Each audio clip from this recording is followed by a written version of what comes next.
Hoy presentaremos una información de gran validez para todos ustedes.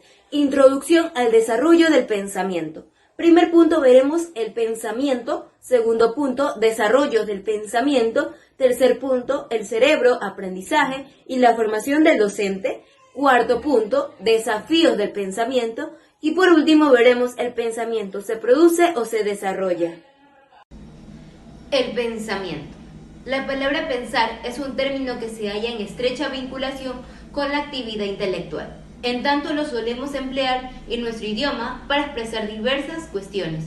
El pensamiento permite a los humanos dar sentido, interpretar, representar o modelar el mundo que experimentan y hacer predicciones sobre él. Por lo tanto, es útil para un organismo con necesidades, objetivos y deseos cuando se hace planes o se intenta lograr esas metas. Aprender a pensar es la interrogación didáctica de forma organizada y sistemática, de estrategias y métodos que promueven desarrollar el pensamiento eficaz del alumnado, poniendo el foco en los procesos cognitivos que ayuden a pensar. Entre estas estrategias destacan las rutinas y destrezas del pensamiento. ¿Para qué sirve? Preparan al alumnado para que sean buenos pensadores, es decir, que tomen decisiones y resuelvan problemas de forma eficaz, usen y evalúen la información y, en definitiva, desarrollen su pensamiento crítico y creativo. Los procesos para pensar son: primer punto, integrar las rutinas y destrezas en la programación didáctica de forma coherente y coordinada, evitando su inclusión con actividades aisladas. 2. Acercar al alumnado a experiencias cercanas y reales como oportunidades de aprendizaje. Punto 3. Facilitar al alumnado estructuras de pensamiento que puedan utilizar con autonomía. 4. Utilizar un lenguaje de pensamiento adecuado que propicie la descripción y reflexión del pensamiento. 5. Crear modelos para debatir, compartir y hacer visible el pensamiento. 6. Visualizar en el aula el pensamiento compartido a través de diferentes soportes visuales. 7. Promover la escucha activa con respeto para aprender con una mente abierta. 8. Y por último, generar un ambiente de seguridad y confianza hacia el respeto y valoración de las diversidades de las aportaciones de todo el alumnado. ¿Qué es desarrollo, procesos y dimensiones? Desarrollo significa crecimiento, aumento, reforzamiento, progreso, desenvolvimiento, evolución de algo que muestra acciones y efectos de desarrollar o desarrollarse. Al hablar de desarrollo podemos referirnos a diferentes aspectos: al desarrollo humano, al desarrollo económico o al desarrollo sostenible. Pero esta vez vamos a hablar de desarrollo humano. ¿Cuál es el concepto de desarrollo humano? Comprende la creación de un entorno en el que las personas puedan desarrollar su máximo potencial y llevar adelante una vida productiva y creativa de acuerdo con sus necesidades e intereses. Como podemos ver en la diapositiva, tenemos los procesos de desarrollo humano, que son la observación, comparación, relación, clasificación, análisis, síntesis, evaluación. Y sus dimensiones son: física. Este tiene que ver con el propio cuerpo, que nos permite realizar acciones y establecer contacto con los demás. Cognitiva. Cuando hablamos de esta dimensión, estamos hablando del desarrollo de la inteligencia. En lo emocional, los afectos son indispensables para nuestro bienestar como individuos, y la gestión de los mismos es la clave para nuestro desempeño en la sociedad. Por ejemplo, un individuo emocionalmente frustrado tendrá dificultades para llevar a cabo tareas. Social, estamos hablando de cómo el individuo va interiorizando las normas, es decir, cómo va adquiriendo su rol dentro de la red de contactos que conforman la comunidad. Por ejemplo, está la familia, las amistades, los grupos de trabajo. Gracias. Métodos y técnicas para originar pensamiento. Métodos de aprendizaje son un proceso deliberativo y consistente destinado a reproducir y eliminar los bloqueos que frenan la expresión. Mapas mentales es una técnica gráfica que permite acceder al potencial del cerebro. arte de pregunta. Este es un conjunto fundamental de preguntas que se usan para formular el problema, todos los enfoques que se posibles y así abrir la perspectiva que tenemos de sí mismo. Brainstorming, tormenta de ideas, es la técnica más conocida para generar ideas, también desarrollado por Oxford. Relaciones forzadas. Su utilidad nace de un principio: combinar lo conocido con lo desconocido fuerza una nueva situación. Scamper básicamente es una lista de preguntas que estimulan la generación de ideas. Alex Osborne, el creador de Brainstorm, estableció las primeras, más tarde fueron descubiertas por Bert Everett. Los 6 sombreros. El objetivo de estas técnicas es observar un problema desde diferentes puntos de vista. Los 6 sombreros representan diferentes formas. Crear sueños. Es una técnica para crear durante el sueño. Con ella se intentan aprovechar el poder creativo del sueño. Análisis formológico. Es una técnica combinatoria de idea creativa, consistente en descomponer un concepto o problema. Solución creativa de problemas en grupo. Es un esquema organizado para usar unas técnicas específicas. Técnica clásica, fases del proceso creativo. Este proceso es una técnica operativa que puede ser aprendida y controlada. Antes del proceso considera 2 principios fundamentales. Una idea es una combinación de elementos fijos y la posibilidad de elaborar nuevas combinaciones. El tema del que les voy a hablar es sobre la relación entre el pensamiento, habilidades y competencias. Bueno, el enfoque de estas competencias pretende dejar atrás un aprendizaje enciclopédico, teórico, descontextualizado de la realidad, para así dar paso a un aprendizaje o a una enseñanza en el que se armonicen los contenidos teóricos, las habilidades prácticas y las actitudes, para llevar a cabo así una actividad o tarea de la mejor manera posible. Para que esto se dé, la persona tiene que tener 3 características. La primera, que es la capacidad. La capacidad lo definiría como el potencial de aprendizaje. La habilidad es la capacidad de cualquier persona de poder realizar una actividad o tarea en cualquier contexto, ya sea en lo teórico o en lo práctico. Y por último, las competencias. Las competencias es un proceso de aprendizaje un poco más complejo que abarca conocimientos, actitudes y habilidades que estas a la vez se van desarrollando a través de las experiencias obtenidas. Gracias. ¿Cómo se produce el pensamiento? El pensamiento es la operación intelectual de carácter individual que se produce a partir de procesos de la razón. Los pensamientos son productos que elabora la mente voluntariamente a partir de una orden racional o involuntariamente a partir de un estímulo externo. Todo tipo de obra artística, científica, se forma a partir de un pensamiento madre, que se comienza a desarrollar y completarse con otros. El pensamiento de las personas tiene una serie de características. Es acumulativo y se desarrolla a lo largo del tiempo, ya que funciona a partir de estrategias de pensamiento que se van añadiendo entre ellas. Estas estrategias tienen la forma de apuntar a resolver problemas. No solo sucede que el pensamiento se refleja en el lenguaje, sino que también va configurando el propio lenguaje en su modo de conservación, pero también es uno de sus ámbitos de transformación. ¿Cómo se produce el pensamiento en el cerebro? Las células del cerebro se comunican entre sí a través de un proceso de electroquímico.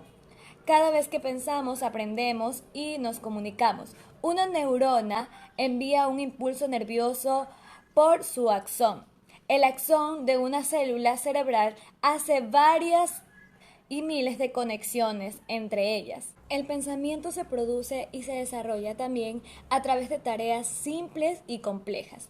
De esta forma, los científicos descubrieron que para realizar una tarea simple, como repetir una palabra presentada visualmente o auditivamente, las cortezas visuales y auditivas reaccionan primero para percibir la palabra. El proceso cambia cuando la tarea es más difícil, como determinar el antónimo de una palabra. Para esta tarea el cerebro requirió varios segundos para poder responder, durante los cuales la corteza prefrontal reclutó otras áreas del cerebro, incluidas las redes de memoria, no visibles. Solo entonces la corteza prefrontal reclutó a la corteza motora para generar una respuesta hablada. Cuando más rápida es la transferencia del cerebro, más rápida será la manera de poder responderle a las personas. Muchas gracias. Importancia del desarrollo del pensamiento. Antes de abordar el tema, primero tenemos que saber que el pensamiento es el resultado de un conjunto de operaciones mentales, como la observación, la clasificación, el razonamiento, operaciones que todos estamos facultados de realizar, salvo casos de la existencia de una patología. Pero en ocasiones existe un déficit del desarrollo del pensamiento.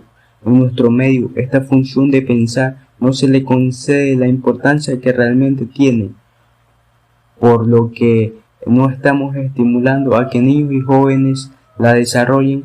Como resultado vemos estudiantes que no pueden realizar sus deberes por sí mismos o por su propio entendimiento, en tanto que una gran mayoría no busca una aclaración sino un modelo del cual copiar. Consecuencia, crece un grupo de seres inseguros gracias al no puedo, que se resiste a pensar. Esto definitivamente afectará sus vidas, puesto a que se sentirán inferiores frente a quienes desarrollaron sus pensamientos y por lo tanto su personalidad. Aquí es cuando es evidente la importancia del desarrollo del pensamiento y su estimulación debe darse desde temprana edad.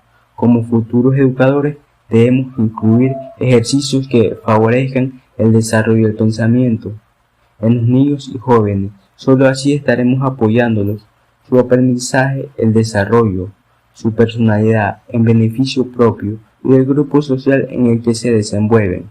Leer un cuento, armar un rompecabezas, realizar adivinanzas, acertijos, juegos como el sudoku son actividades sencillas que ayudarán al desarrollo cognitivo y por ende del pensamiento. Como muy bien sabemos, hay muchos tipos de pensamiento, pero yo hablaré sobre los 4 principales.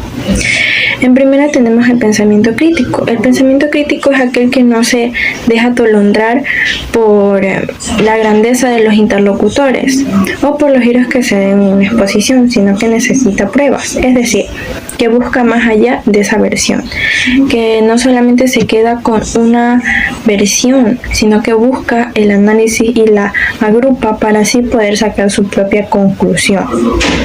También tenemos el pensamiento analítico. El pensamiento analítico consiste en tener la capacidad de desglosar los pensamientos, los problemas en partes simples. También de diferenciar entre un hecho y una hipótesis, entre una relevancia a una irrelevancia. También este pensamiento es la diferencia de una persona que da vueltas en un error de códigos por varias horas y en otra, en cuestión de minutos, encuentra la falla. Y no solamente hablo de encontrar el error o la falla, sino de antes ver visto el parecido. Hablo de ser capaz de avanzar a la resolución. Bueno, también tenemos el pensamiento creativo. El pensamiento creativo es similar al artista. ¿Por qué? Porque un artista lo que busca es cambiar, ser original, ser diferente, hacer nuevas cosas, ¿no? Eso es el pensamiento creativo, motivar, crear. Bueno, también nos sirve en la vida cotidiana. ¿Por qué? Pues porque nosotros para un problema tenemos que ser creativos problemas y resolverlo de una manera diferente, resolver los problemas de una manera diferente para que tengamos nuestro pensar distinto, no igual al resto. El pensamiento lógico es una forma de razonamiento netamente relacional, es decir, que involucran a objetos irreales abstractos en una serie de razonamientos entre ellos. Es uno de los tipos de pensamientos que provienen de su propia evaluación individual. Se realiza la clasificación de los tipos de pensamiento. Podemos clasificar diferentes tipos de pensamiento, ya que nos permite proporcionar el estudio sistemático. También nos permite captar de diferentes formas, las cuales se las voy a detallar a continuación. El pensamiento deductivo, forma típica de razonamiento en la cual se basa en una conclusión, es decir, análisis, observación y comparación. En el pensamiento convergente, es la capacidad que tiene el ser humano para solucionar problemas y resolver preguntas. A esto se lo llama también como toma de decisiones. El pensamiento divergente nos permite relacionar ideas y comprender de una manera comparativa. El pensamiento analítico nos permite comprender una situación en las cuales podemos preguntar el por qué, cómo y dónde. Esto nos relaciona la razón, el lugar y de qué forma. El pensamiento creativo, la originalidad, la flexibilidad y la fluidez. El pensamiento lógico, razón, actitud racional, explicar y ir más allá de los datos. El pensamiento reflexivo, este nos permite reconocer y valorar nuestra forma de pensar. Gracias. ¿Existen tipos de inteligencia? Pues sí. Estas, según Garnet, se denominan inteligencias múltiples, puesto que son varias, y se caracterizan por ser habilidades y capacidades específicas que tiene el ser humano. Entre ellas tenemos la inteligencia lingüística, la cual esta es la habilidad que tiene el ser humano para poder dominar el lenguaje, ya sea de forma oral, escrita o mímica. La inteligencia lógica matemática. La inteligencia lógica matemática tiene la habilidad de que el ser humano pueda resolver problemas matemáticos y a la vez pone a prueba la lógica. La inteligencia espacial. La inteligencia espacial tiene la capacidad y a la vez la habilidad de que el ser humano pueda crear y dibujar a su imaginación. La inteligencia musical. La inteligencia musical, esta tiene la capacidad de que el ser humano pueda escuchar y expresar formas musicales o a la vez poder componer notas musicales y transformarlas a música. La inteligencia corporal. La inteligencia corporal es la habilidad que tiene el ser humano al momento de expresar sus ideas o sentimientos a través del baile o a través de la actuación. La inteligencia naturalista. La inteligencia naturalista tiene la capacidad de que el ser humano pueda averiguar mucho más de la naturaleza, el medio ambiente y los animales. La inteligencia intrapersonal. Esta es la capacidad que tenemos nosotros mismos de autoconocernos. Y la inteligencia interpersonal es lo contrario, es decir, conocer la capacidad que tienen los demás al momento de nosotros conocerlos. Mitos del cerebro y del aprendizaje. Número 1. ¿Usamos el 10% de nuestro cerebro? Según estudios, usamos todo el cerebro todo el tiempo. Se sabe que el cerebro actúa todo junto y a la vez. Número 2. ¿Las neuronas que no se usan mueren? Falso. El cerebro genera nuevas conexiones neuronales en la que bien en el proceso se eliminan, refuerzan o debilitan unas que otras neuronas. 3. ¿El alcohol mata neuronas? Falso. Estas no mueren por exposición al alcohol. Aunque cambian su funcionamiento y conexiones, pueden causar déficit cognitivo. 4. ¿El cerebro de los ancianos ya no aprende? Falso. Las conexiones neuronales del cerebro son plásticas o moldeables. Con el pasar de los años, esta actividad neuronal disminuye. Pero eso no quiere decir que no aprendan. ¿Cómo explicas entonces que tu abuelita aún asista a los cursos donde le enseñan a tejer? 5. ¿Escuchar música clásica nos hace más inteligentes? Falso. Según estudios no se encontraron ventajas. Sin embargo, el tocar un instrumento mejora algunas funciones ejecutivas de la memoria y la atención. 6. ¿El tamaño del cerebro determina la inteligencia? Falso. Esta no depende del tamaño ni de la cantidad, sino de las conexiones neuronales que implica cada nuevo conocimiento, destreza, habilidad e innumerables. ¿Usamos un hemisferio del cerebro más que el otro? Falso. Usamos ambos hemisferios por igual. Más bien se ha demostrado que ambos trabajan juntos y coordinados. 8. ¿El cerebro está inactivo mientras dormimos? Falso. Este no descansa porque se encarga de limpiar y consolidar la memoria. 9. ¿Las neuronas no se regeneran? Falso. Según estudios se ha demostrado que en el sistema nervioso adulto existe la neurogénesis, que es el nacimiento de nuevas células. 10. ¿Las mujeres tienen un sexto sentido? Falso. No poseen un sexto sentido, más bien tienen la capacidad de entender mejor ciertas situaciones que para un varón puede pasar de ser percibido. El cerebro como órgano de la inteligencia. El cerebro tiene numerosas funciones, siendo el centro de las ocupaciones, recolectando información, emoción y la cognición del ser humano, realizando varias funciones que permiten razonar, analizar e interpretar la información. El cerebro, como fuente indispensable del aprendizaje, permite estimular a través de diferentes teorías y conocimientos acerca del individuo, reconociendo sus factores que inciden en el crecimiento, desarrollo y funcionamiento del mismo. Al momento de estimular con nuestro entorno, nuestros sentidos perciben y nuestro cerebro se activa, logrando que nuestras neuronas actúen. Por tanto, la inteligencia humana depende de conexiones cerebrales y no de diferencias entre distintas partes de nuestro cerebro. Cuando estas conexiones son intensas, nuestro cerebro selecciona rápidamente la información y procede a descartar lo irrelevante. Podemos decir que el cerebro es el órgano de la inteligencia, pero lo indispensable es conocer su funcionamiento y aprovechar de sus recursos. Hola, a continuación veremos sobre cómo tomar una decisión. Como sabemos, la toma de decisiones es un proceso que atravesamos todas las personas cuando debemos elegir una opción de entre muchas.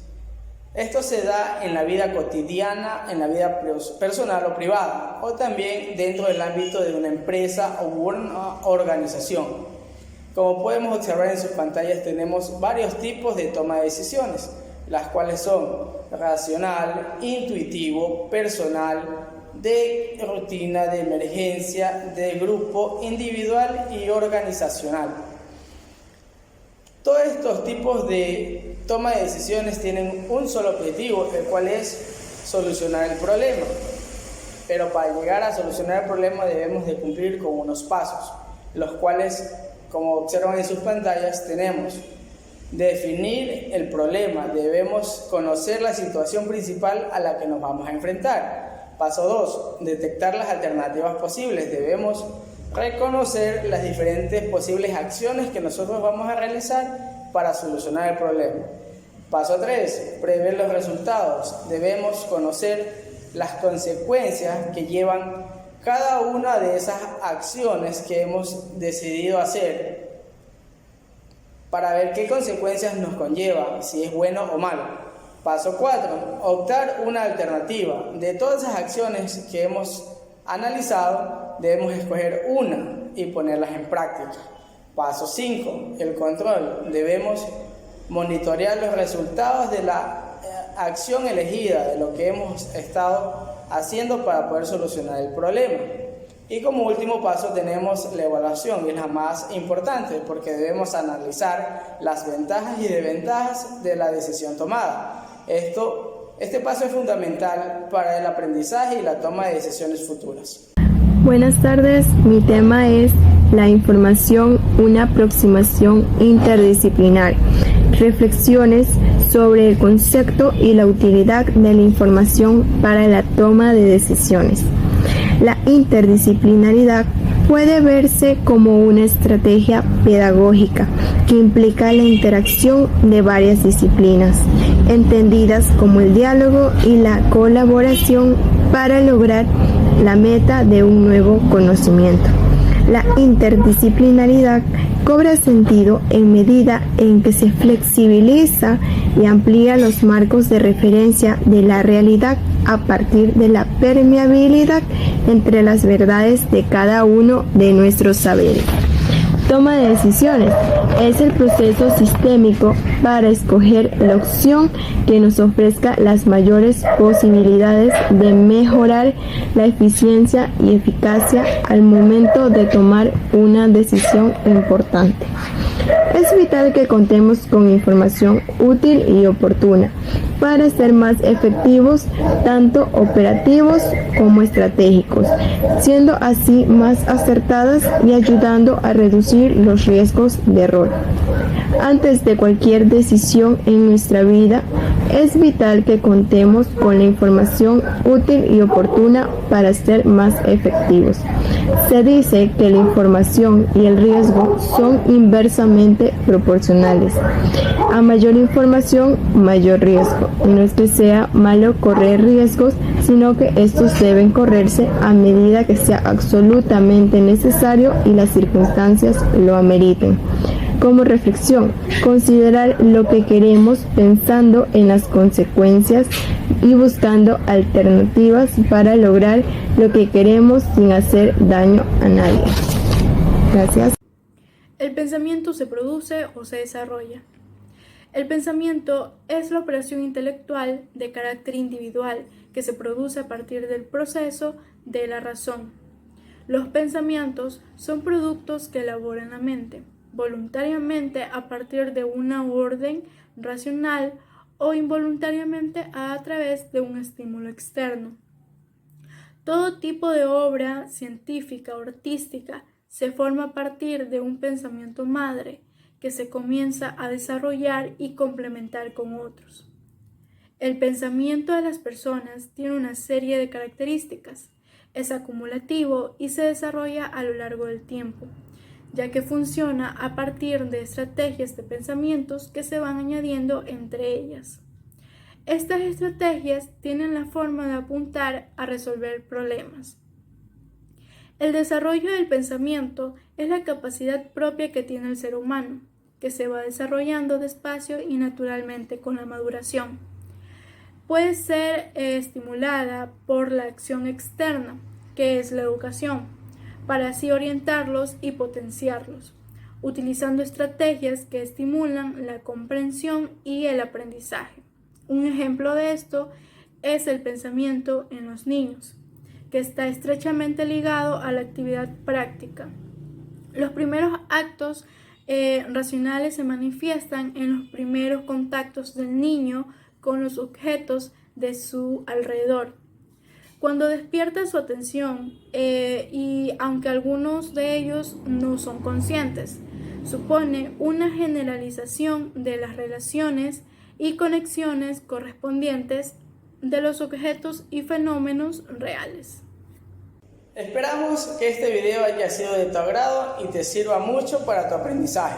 Somos estudiantes de la Universidad Estatal Península de Santa Elena y de corazón estamos muy agradecidos que hayas observado nuestro video. No olvides darle like al video, suscribirte y darle en la campanita para que puedas ver más videos porque pronto subiremos más que serán de mucha utilidad para ti. Chao, hasta pronto.